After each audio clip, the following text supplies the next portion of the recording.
Hello everyone, ఈ రోజు వచ్చేసి మష్రూమ్ని ఏ విధంగా క్లీన్ చేసుకోవాలి, దీనివల్ల యూజెస్ ఏంటి అనేది వీడియోలో డీటెయిల్గా ఎక్స్ప్లెయిన్ చేస్తా. సో వీడియో యూస్ఫుల్గా ఉంటే లైక్ చేయడం అయితే అస్సలు మర్చిపోద్దండి.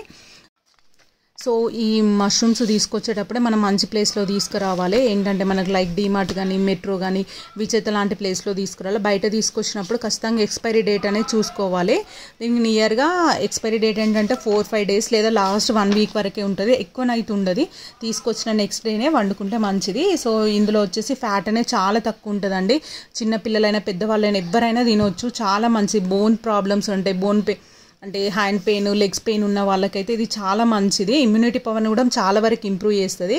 సో తీసుకొచ్చిన తర్వాత వాటర్లో జస్ట్ సాల్ట్ వేసి ఇట్లా ఒక్కసారి పైన వాష్ చేసేసి జస్ట్ నైఫ్ తోటి ఇట్లా అంటే చాలా వచ్చేసిన తర్వాత మనం ఇట్లా పొడుగ్గా కట్ చేసేసుకొని కర్రీ చేసేసుకోవచ్చు. సో ఇందులో ఫ్యాట్ తక్కువ ఉంటుంది కాబట్టి ఎవరైనా తినొచ్చు. ఇందులో విటమిన్ B3 కానీ B9 కానీ కూడా చాలా ఎక్కువ ఉంటాయి, హెల్త్కి కూడా చాలా మంచిదండి. సో ఈ మష్రూమ్స్ వచ్చేసి ఇట్లా పొడుగ్గా కట్ చేసేసుకొని కర్రీ చేసేసుకోవచ్చు. నేను కర్రీ అనేది షార్ట్లో పెడతా, ఎవరికన్నా కావాలి అనుకుంటే వన్స్ చెక్ చేయండి. మీకు వీడియో యూస్ఫుల్గా ఉంటే లైక్ చేయడం అయితే అస్సలు మర్చిపోద్దండి. So thank you for watching.